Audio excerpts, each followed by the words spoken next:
ಹೆಂಗೆ ಅವ್ರೆಲ್ರು ಕಣ್ ತಪ್ಸಿ ನೀನ್ ಆಚೆ ಕರ್ಕೊಂಡ್ ಬಂದಿದ್ದೀನಿ. ಅವ್ರನ್ನ ಪರ್ಮಿಷನ್ ಬೇರೆ ಕೇಳ್ಕೊಂಡ್ ಕರ್ಕೊಂಡ್ ಬರ್ಬೇಕಂತೆ. ಯಾಕೆ ನಾಳೆ ನಿನ್ ಮಗ್ಳಲ್ವಾ, ಅದಕ್ ಪರ್ಮಿಷನ್ ಬೇರೆ. ಅದು ಅಲ್ದೆ ಮೊದಲನೇ ಸಲ ನೀನ್ ನನ್ನ ಹತ್ರ ಏನೋ ಒಂದ್ ಕೇಳಿದ್ಯಾ, ಅದನ್ನು ಮಾಡದೇ ಇರೋದಕ್ಕಾಗತ್ತಾ?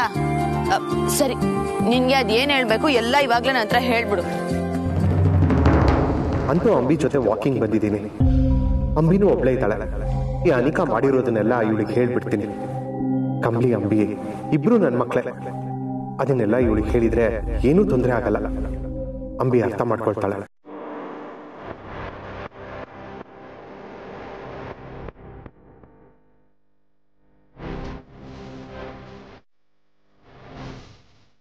ಅಪ್ಪ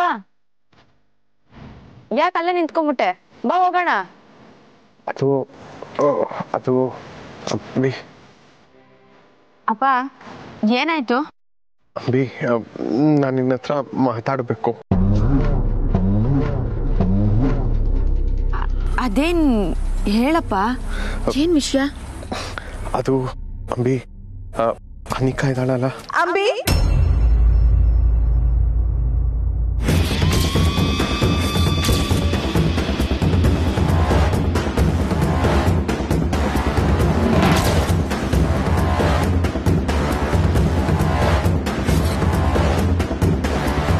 ಏನು ಹೇಳ್ದೆ ಕೇಳ್ದೆ ಇಬ್ರು ವಾಕಿಂಗ್ ಬಂದ್ಬಿಟ್ಟಿದ್ದೀರಾ? ನನಗೆ ಹೇಳಿದಿದ್ರೆ ನಾನು ಬರ್ತಿದ್ದೆ ಅಲ್ವಾ?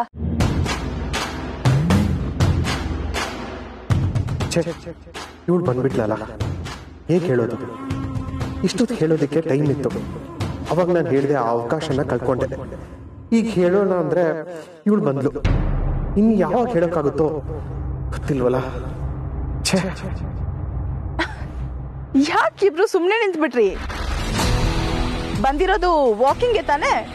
ಬನ್ನಿ ಹೋಗೋಣ. ಸರಿ ಬಾಪ.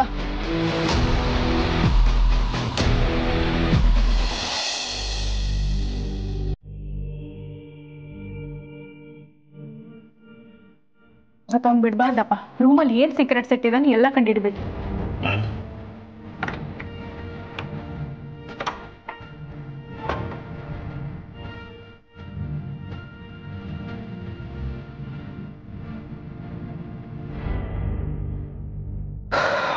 ಬಚ್ಚು, ಅಲ್ಲೆಲ್ಲ ಹುಡುಕ್ಬೇಡ.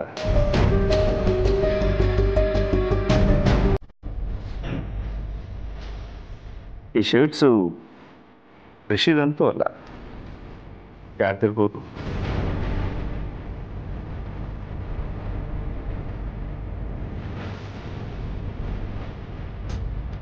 ಅಪ್ಪ, ಈ ಶರ್ಟ್ನ ನೆನ್ನೆ ಅಂಬಿ ಹಾಕೊಂಡ್ ಬಂದಂಗಿತ್ತಲ್ವಾ?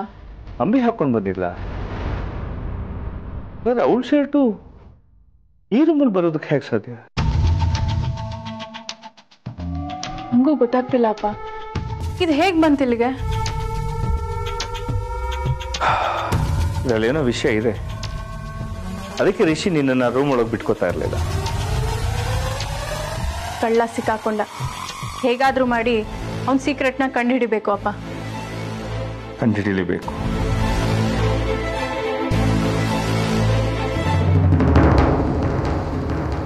ಅಪ್ಪ ತಗೋ, ನಿಂಗೆ ಯಾವ ಚಾನಲ್ ಬೇಕೋ ಅದನ್ನ ಹಾಕೊಂಡು ನೋಡು. ಇಲ್ಲಾಂದ್ರೆ ನಂಗೆ ಹೇಳಿ, ನಾನೇ ಹಾಕ್ತೀನಿ. ಬೇಡ ಬೇಡ. ಓ, ನೀನ್ ಟಿವಿ ನೋಡಲ್ಲ, ಬುಕ್ ಓದೋದಲ್ವಾ? ಸರಿ ಬಿಡು, ನಾನೇ ಓದ್ ಹೇಳ್ತೀನಿ. ಅಯ್ಯೋ, ನನಗೆ ಓದಕ್ಕೆ ಬರಲ್ವಲ್ಲ, ನಾನು ಹೆಂಗ್ ಓದ್ ಹೇಳಿ? ಹೋಗ್ಲಿ ಬಿಡು. ಅಪ್ಪ, ನಿನ್ಗೆ ಬೇರೆನಾದ್ರೂ ಬೇಕಾ ಹೇಳು? ಮತ್ತೆ ಎಲ್ಲಾದ್ರೂ ಹೋಗ್ಬೇಕಾ? ಅಥವಾ ನೀನೇನಾದ್ರೂ ಹೇಳ್ಕೋಬೇಕಾ?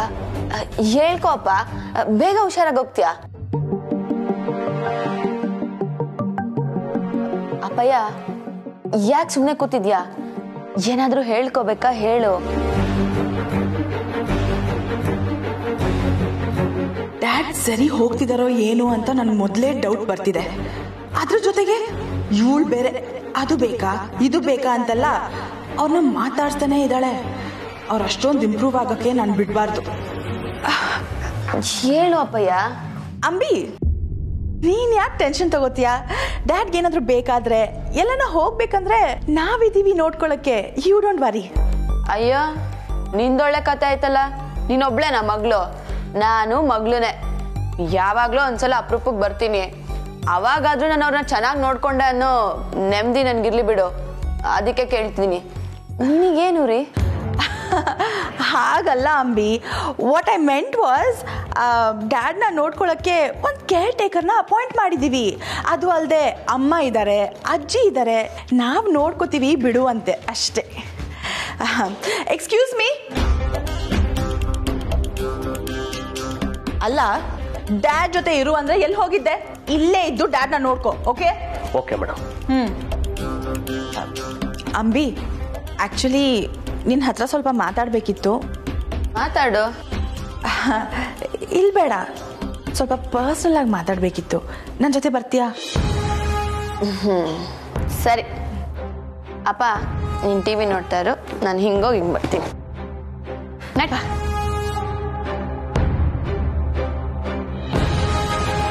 ಸರ್ ಕುಡಿಯೋಕೆ ಏನಾದರೂ ಬೇಕಾಗುತ್ತಾ? ಜ್ಯೂಸ್. ಓಕೆ ಸರ್, ಮಾಡ್ಕೊಂಬಂದ್ಬಿಡ್ತೀನಿ. ಇವರಿಬ್ಬರು ಪ್ರೈವೇಟಾಗಿ ಮಾತಾಡಬೇಕು ಅಂತ ಹೋಗಿದ್ದಾರೆ ಅಂದರೆ ಕಂಪ್ನಿ ಬಗ್ಗೆ ಮಾತಾಡ್ತಾರೆ. ಅವ್ರು ಏನು ಮಾತಾಡ್ತಾರೆ ಅಂತ ಕೇಳಿಸ್ಕೋಬೇಕು.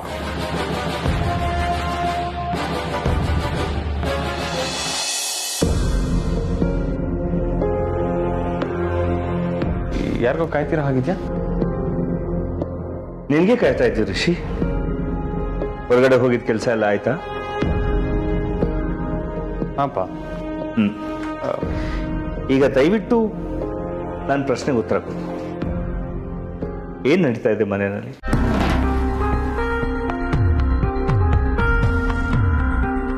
ಏನ್ ನಡೀತದೆ?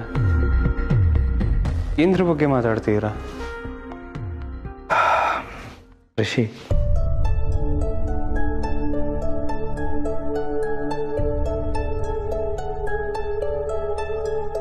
ನೀನು ನಮ್ಮ ಹತ್ರ ಸುಳ್ಳು ಹೇಳ್ತಾ ಇದೀಯಾ? ಅಪ್ಪ, ರಚನಾ ನಿನ್ ರೂಮ್ಗೆ ಕ್ಲೀನ್ ಮಾಡಕ್ ಬಂದಾಗ ಅವಳನ್ನ ಒಳಗ್ ಬಿಟ್ಕೊಂಡಿಲ್ಲ. ನಾನು ನಿನ್ ರೂಮ್ಗೆ ಬಂದಾಗ ವಿಚಿತ್ರವಾಗಿ ಬಿಹೇವ್ ಮಾಡಿದೆ. ಏನೋ ಆ ಬಟ್ಟೆಗಳನ್ನ ಹಚ್ಚಿಡೋಕ್ ಪ್ರಯತ್ನ ಪಟ್ಟೆ.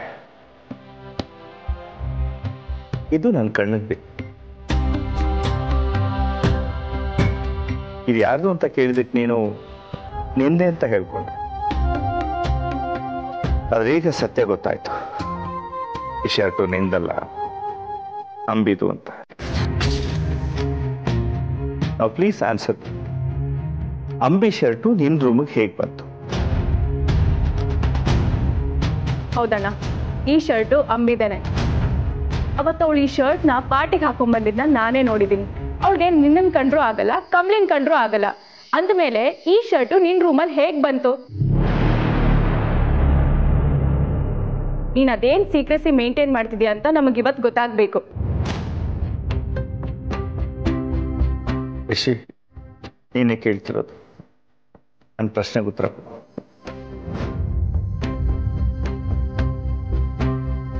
ಸಾರಿ, ನಿಮ್ಮಿಂದ ತುಂಬ ವಿಷಯಗಳನ್ನ ಮುಚ್ಚಿಟ್ಟಿದ್ದೀನಿ. ಈಗ ಅದನ್ನೆಲ್ಲ ನಿಮಗೆ ಹೇಳ್ತೀನಿ. ಹೇಳು, ಏನದು?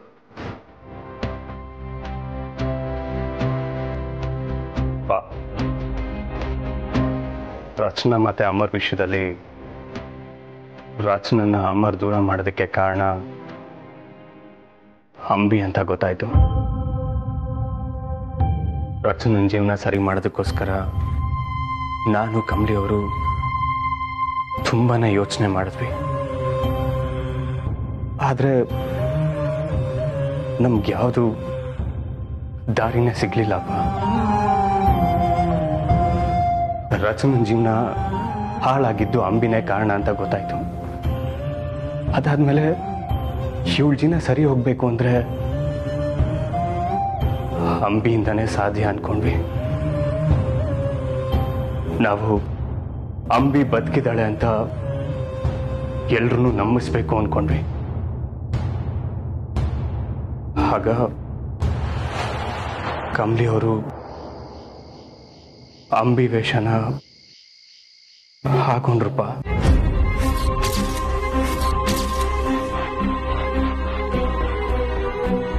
ಅಂದ್ರೆ ಅಂಬಿ ಸತ್ತಿರೋದು ನಿಜನಾ? ಇಷ್ಟು ದಿನ ಅಂಬಿ ತರ ಬಂದಿದ್ದು ಕಮಲಿನೇನಾ?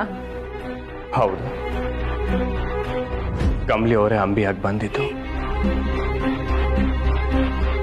ನಾವು ಒಂದ್ಸಲಿ ಅಂಬಿಯಾಗಿ ವೇಷ ಹಾಕಬೇಕು ಅನ್ಕೊಂಡಿದ್ದು, ಆದ್ರೆ ಸಿಚುಯೇಷನ್ಗಳು ಮತ್ತೆ ಮತ್ತೆ ಅಂಬಿ ವೇಷ ಹಾಕೋ ಹಾಗೆ ಮಾಡ್ತು. ಓ ಮೈ ಗಾಡ್, ಅಲ್ಲ ರಿಷಿ, ಇಷ್ಟೆಲ್ಲ ನಡೆದಿದೆ, ಇಷ್ಟೆಲ್ಲ ಒದ್ದಾಡಿದ್ದೀರಾ, ನನಗೊಂದು ಮಾತು ತಿಳಿಸ್ಬೇಕಿತ್ತಲ್ವೇನೋ? ಇಲ್ಲಪ್ಪ, ನಾವು ಎಲ್ರಿಗೂ ವಿಷಯ ಹೇಳಬೇಕು ಅಂತಾನೆ ಅನ್ಕೊಂಡ್ವಿ. ಆದ್ರೆ ಅಂಬಿ ಬದುಕಿದ್ದಾಳೆ ಅಂತ ಗೊತ್ತಾದ್ಮೇಲೆ ಏನೇನೆಲ್ಲ ಸಮಸ್ಯೆ ಬಂತು ಅಂತ ನಿಮಗೆ ಗೊತ್ತು. ಈ ಸಮಸ್ಯೆ ಎಲ್ಲ ಸರಿ ಹೋದ್ಮೇಲೆ ನಿಮ್ಮ ಹತ್ರ ಎಲ್ಲ ಕುತ್ಕೊಂಡು ಮಾತಾಡೋಣ ಅನ್ಕೊಂಡ್ವಿ. ಅಣ್ಣ,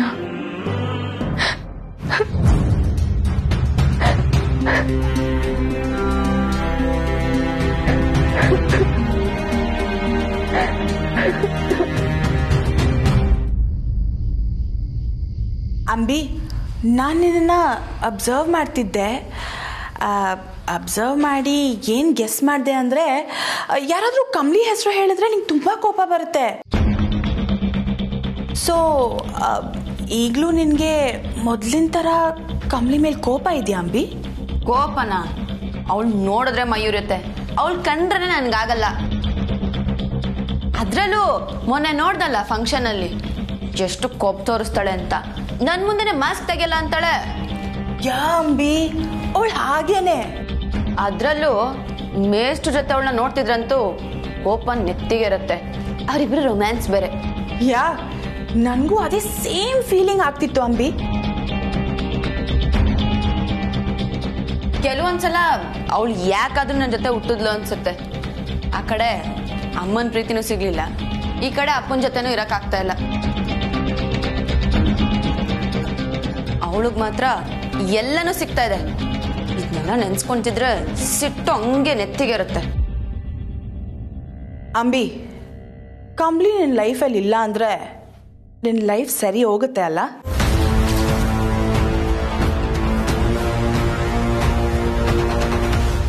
ಅಂದ್ರೆ ಏನ್ ಹೇಳ್ತಿದ್ಯಾ ನಿಕಾ? ಅವಳಿಲ್ಲ ಅಂತ ನಾವ್ ಹೆಂಗ್ ಅನ್ಕೊಳಕ್ಕಾಗುತ್ತೆ? ಚೆನ್ನಾಗೇ ಇದ್ದಾಳ ಅವಳು. ಅಂಬಿ, ಎಲ್ಲ ನಮ್ಮ ಕೈಯಲ್ಲೇ ಇರುತ್ತೆ. ಅವಳಿಲ್ಲ ಅನ್ನೋದಾದ್ರೆ ನಿನ್ನ ಲೈಫ್ ಸರಿ ಹೋಗುತ್ತೆ ಅಂತ ಅನ್ಸಿದ್ರೆ ನನಗೂ ಸೇಮ್ ಹಾಗೇ ಅನ್ಸುತ್ತೆ. ಲುಕ್ ಅಂಬಿ, ನೀನು ನನಗೆ ಸಾಥ್ ಕೊಟ್ಬಿಟ್ರೆ ಅವಳಿಲ್ಲ ಅಂತ ಅನ್ಸ್ಬಿಡ್ತೀನಿ.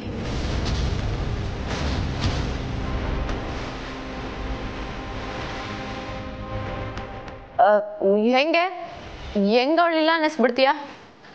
ಹೇಳ್ತೀನಿ ಅಂಬಿ, ಎಲ್ಲ ಹೇಳ್ತೀನಿ. ಇಷ್ಟು ದಿನ ನನ್ನ ಸಪೋರ್ಟಿಗೆ ಯಾರೂ ಇರಲಿಲ್ಲ, ಬಟ್ ಈಗ ನೀನಿದೆಯಲ್ಲ, ನಾವಿಬ್ಬರೂ ಸೇರಿಕೊಂಡು ಅವಳನ್ನ ಈಸಿಯಾಗಿ ಮುಗಿಸ್ಬಿಡ್ಬೋದು. ಅನಿಕಾ, ನಿಜವಾಗ್ಲೂ ನೀನು ನಿಜ ಹೇಳ್ತಿದ್ಯಾ? ಈ ಮಾತನ್ನ ನಂಬೋದಾ? 100% ನಂಬೋದು ಅಂಬಿ. ಅವಳ ಕತೆ ಮುಗಿಸ್ಬಿಡೋಣ. ನಿಂಗೆ ಓಕೆನಾ? ಹ್ಞೂ, okay, done.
Thankful for this ಅಣ್ಣ. ನೀನು ಅಣ್ಣನಾಗಿ ಕಮಲಿ ನಂಗೆ ಅತ್ತಿಗೆಯಾಗಿ ಸಿಕ್ಕಿರೋದಕ್ಕೆ ನಾನು ಎಷ್ಟು ಲಕ್ಕಿ ಗೊತ್ತಾ. ಥ್ಯಾಂಕ್ ಯು ಅಣ್ಣ, ಥ್ಯಾಂಕ್ ಯು ಸೋ ಮಚ್. ರಚನಾ, ನೀನ್ ನನ್ನ ತಂಗಿ, ನಿನ್ಗೋಸ್ಕರ ಏನ್ ಬೇಕಾದ್ರೂ ಮಾಡ್ತೀನಿ.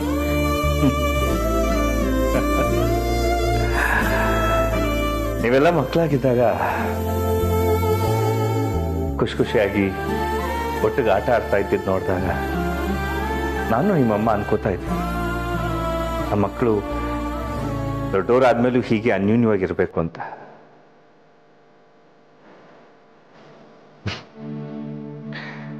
ಇವತ್ತು ನಮ್ಮ ಕನಸು ನನಸಾಗಿದ್ದ ನೋಡ್ತಿದ್ರೆ ತುಂಬಾ ಖುಷಿ ಆಗ್ತಿದೆ.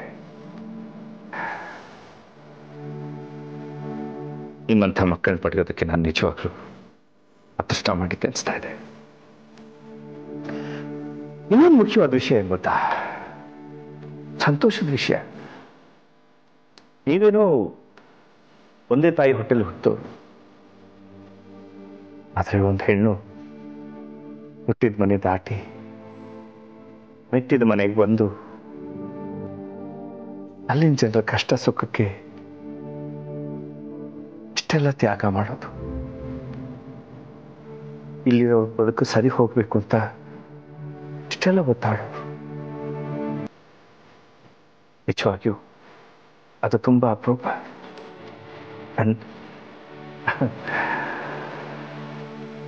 ಅಂಥ ಸೊಸೆ ನಮಗೆ ಸಿಕ್ಕಿದ್ದು ನಿಜವಾಗಿಯೂ ನಮ್ಮ ಪುಣ್ಯನೇ ಅನ್ಬೇಕು. ಕಮಲಿನ ಎಷ್ಟು ಹೊಗಳಿದ್ರು ಸಾಲದು, ನಮ್ಮ ಪುಣ್ಯನೇ. She's great. ಒಟ್ಟಾರೆ ನಾವೆಲ್ಲರೂ ಅದೃಷ್ಟವಂತರು. Thank god.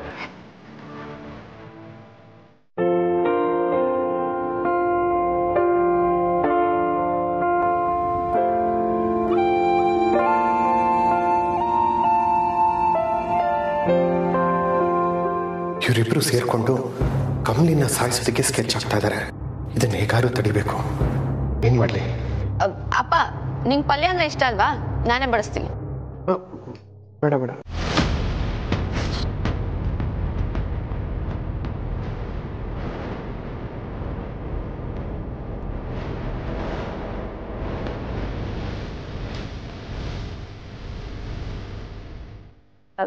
ಯಾಕಪ್ಪ, ನಾನ್ ಬಡಿಸ್ತೀನಿ ಅಂದ್ರೆ ಬೇಡ ಅಂತಿದ್ಯಾ?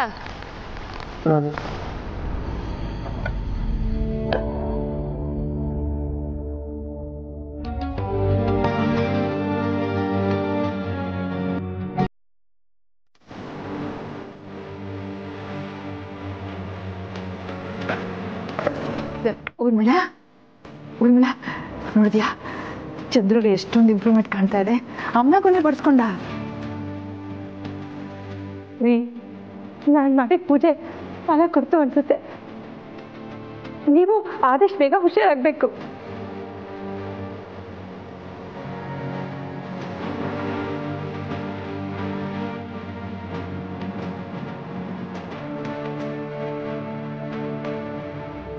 ನನ್ನ ಒಬ್ಳು ಮಗಳು ಸರಿ ಇಲ್ಲದೆ ಅಪ್ಪನೂ ಅಂತ ನೋಡಿದೆ ನನ್ನನ್ನು ಈ ಸ್ಥಿತಿಗೆ ತರಲು. ಈಗ ಇನ್ನೊಬ್ಳು ಮಗಳು ಅವನ ಜೊತೆ ಸೇರ್ಕೊಂಡಿದ್ದಾಳೆ. ಇಬ್ಬರು ಸೇರಿ ಕಮಲಿ ಜೀವನನ ಹಾಳು ಮಾಡೋಕೆ ಹೊರಟಿದಾರಲ್ಲ. ಇವ್ರು ಏನು ಪ್ಲ್ಯಾನ್ ಮಾಡ್ತಾ ಇದ್ದಾರೆ ಅನ್ನೋದನ್ನು ಕರೆಕ್ಟಾಗಿ ತಿಳ್ಕೊಬೇಕು. ಹೇಗಾದರೂ ಮಾಡಿ ಕಮಲಿಗೆ ಇದನ್ನೆಲ್ಲ ಹೇಳಲೇಬೇಕು.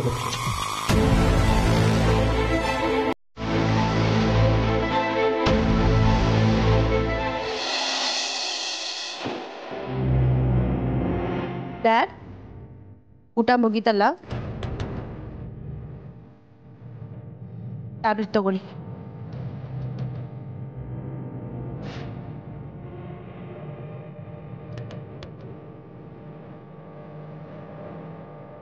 ಏನ್ ಯೋಚನೆ ಮಾಡ್ತಿದ್ದೀರಾ ಡ್ಯಾಡ್?